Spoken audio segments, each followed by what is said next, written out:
Shalom bien-aimés dans le Seigneur, nous sommes dans la joie de nous retrouver pour notre méditation au pied du grand roi.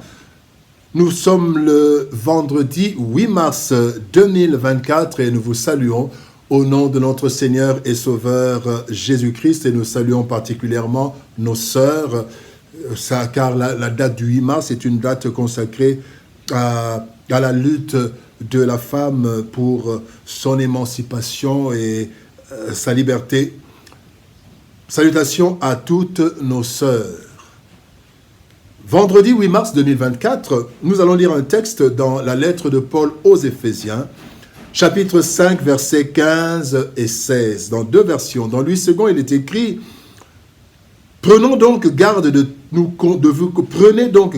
vous conduire avec circonspection, non comme des insensés, mais comme des sages. Rachetez le temps, car les jours sont mauvais. » Parole de vie 2017 nous dit « Faites bien attention à votre conduite. Ne vivez pas sans réfléchir. Vivez plutôt comme des sages qui savent profiter du temps que Dieu leur laisse. Les jours que nous vivons sont mauvais. » Les jours sont mauvais, tel est le thème de notre méditation de ce vendredi 8 mars 2024. Bien-aimés dans le Seigneur, l'environnement mondial se dégrade de plus en plus dans tous les domaines. Les choses deviennent de plus en plus dures et apparemment, elles ne vont pas s'améliorer. Les Saintes Écritures nous préviennent à ce sujet avec des versets comme Matthieu chapitre 24, verset 12, où Christ dit « Le mal deviendra de plus en plus fort. À cause de cela, beaucoup de gens auront moins d'amour. » Le verset de ce jour nous exhorte à avoir un comportement conséquent compte tenu des réalités de la vie, afin d'éviter de nous perdre et de perdre l'essentiel, le royaume. Car le diable a pour objectif de nous anéantir, comme le dit 2 Corinthiens chapitre 2, verset 11.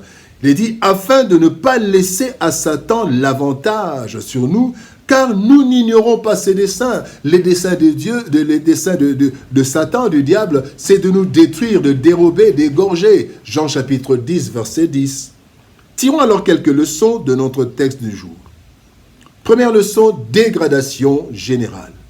2 Timothée chapitre 3, versets 1 à 4 nous dit « Tu dois le savoir, dans les derniers jours, il y aura des moments difficiles. Les gens seront égoïstes, amis de l'argent, ils se vanteront, ils seront orgueilleux, ils insulteront Dieu. Ils désobéiront à leurs parents, ils ne seront plus capables de dire merci. Ils ne respecteront plus les choses de Dieu.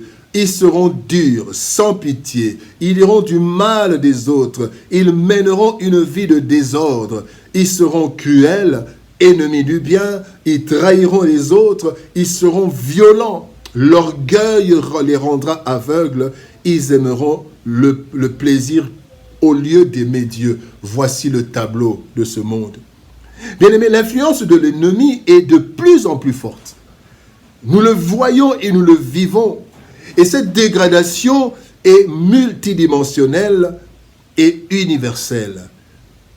Elle se déroule sur tous les plans. Sur le plan économique, socio-économique, nous voyons les crises sociales, les crises économiques dans le monde entier. Sur le plan environnemental, nous avons le réchauffement climatique avec toutes ses conséquences. Sur le plan sécuritaire, il y a des guerres, il y a le terrorisme, il y a plein d'autres choses. Sur le plan moral, il y a la bestialité, l'homosexualité et d'autres immoralités acceptées et même légalisées. Il y a le domaine religieux, le plan religieux, les fausses doctrines, les pratiques occultes, l'escroquerie dans le monde de l'Église et tout cela. La situation se détériore de plus en plus et toutes les situations trouvées sont précaires et incertaines. Voilà pourquoi le Seigneur nous demande de prier. Prier pour tous les hommes et pour les autorités afin de mener une vie tranquille.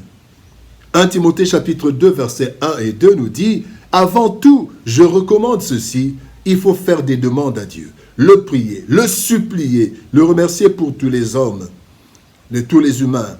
Il faut prier pour ceux qui nous gouvernent et pour toutes les autorités. Alors nous pourrons mener une vie calme et tranquille en étant fidèles à Dieu et en nous conduisant bien. Le monde se dégrade. Deuxième leçon, la vie continue. Jean chapitre 17, verset 15 nous dit « Je ne te prie pas de les ôter du monde, mais de les préserver du mal. » C'est Christ qui parle à son Père. Les conditions de la vie se dégradent, certes, mais la vie, elle continue. Et nous devons vivre dans ce monde, accomplissant notre mission sans nous en dérober. Christ nous a envoyés dans ce monde en sachant que sa dégradation était continuelle et certaine. Et il nous a prévenus en ces termes. Prenons 3 versets seulement. Dans Luc chapitre 10, verset 3, il nous dit « Voici, je vous envoie comme des agneaux au milieu des loups, donc dans le danger. » Marc 10, 30 nous dit « Vous recevrez au centuple présentement avec des persécutions. » Et dans Jean chapitre 16, verset 33, il est dit « Je vous ai dit ces choses afin que vous ayez la paix en moi. Vous aurez des tribulations dans le monde, mais prenez courage, j'ai vaincu le monde. » Le Seigneur nous envoie, sachant que nous sommes dans un monde en feu pour accomplir la divine mission du salut du monde. Pourquoi? Parce qu'il sait que, il a fait de nous des pécheurs d'hommes, selon Marc chapitre 1er, verset 17. Il fait de nous le sel et la lumière du monde. Matthieu chapitre 5, verset 13-14. Il fait de nous des faiseurs de paix et de justice. Matthieu 5, versets 6 et 9. Il a fait de nous aussi les ambassadeurs pour la réconciliation. 2 Corinthiens chapitre 5, verset 20. Et enfin, il a fait de nous des témoins du Christ. Acte 1, 8. Troisième leçon, un comportement conséquent. Dans 1 Pierre chapitre 4, verset 7, la Bible dit « La fin de toute chose est proche. Soyez donc sages et sobres pour vaquer à la prière. » Le monde se dégrade, devient de plus en plus hostile, mais la vie continue. Et nous devons accomplir notre mission jusqu'au bout. Pour cela, le texte du jour nous recommande ces attitudes conséquentes. 4 attitudes. Première attitude, faire attention à notre conduite. Surveillez-nous, surveillez nous-mêmes.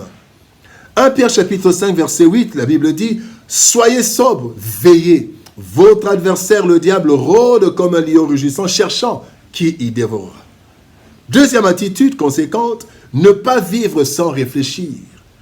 Éphésiens 5, 15 nous dit « Ne vous comportez pas comme des insensés, mais comme des gens sensés. Réfléchissons à tout ce que nous faisons. » Troisième attitude conséquente, vivre avec sagesse. Vivre avec sagesse. Le psaume 90, verset 12 dit « Apprends-nous, enseigne-nous à bien compter nos jours afin que nous appliquions nos cœurs à la sagesse. » Et enfin, dernière attitude, nous devons profiter du temps qui nous reste pour agir concrètement selon Dieu. Éphésiens 5, 16 dit « Mettez à profit les occasions qui se présentent à vous, car nous vivons des jours mauvais. » Les jours sont mauvais. Le monde se meurt, bien-aimés. La dégradation multiforme et graduelle conduisant jusqu'à la destruction totale. Pendant ce temps, bien-aimés, nous devons y vivre et accomplir notre mission sans désemparer. Voilà pourquoi nous devons adopter une attitude responsable, loin des distractions et résister au vent destructeur de ce monde. Bien-aimés, sachons mettre à profit le temps qui nous reste en appliquant la sagesse que Dieu nous accorde par son esprit. Bien-aimés, rachetons le temps, les jours sont mauvais. Prions. Éternel Père de gloire, Dieu Tout-Puissant, merci parce que tu nous aimes tellement que tu nous préviens et tu nous montres, Seigneur, comment marcher sur cette terre. Tu nous préviens aujourd'hui que les jours sont mauvais et les jours vont encore devenir plus mauvais. Et tu nous montres les attitudes que nous devons adopter afin de continuer notre mission dans ce monde en feu et de garder notre foi, d'aller jusqu'au bout. Bénis ta parole, Éternel Dieu de gloire, et bénis ton peuple. Au nom de Jésus-Christ, notre Seigneur et Sauveur, nous avons ainsi prié, Père. Amen. Bien-aimés dans le Seigneur, nous sommes dans la joie d'avoir partagé ce temps de méditation. Encore une fois, nous voulons nous soutenir. Les jours sont mauvais, mais le Seigneur est là. Il nous donne des attitudes. Gardons la foi en lui et marchons de victoire en victoire. Que Dieu nous bénisse. Shalom, au revoir. Et par la grâce de Dieu, nous nous retrouvons demain pour une nouvelle méditation biblique. Shalom, au revoir et à demain.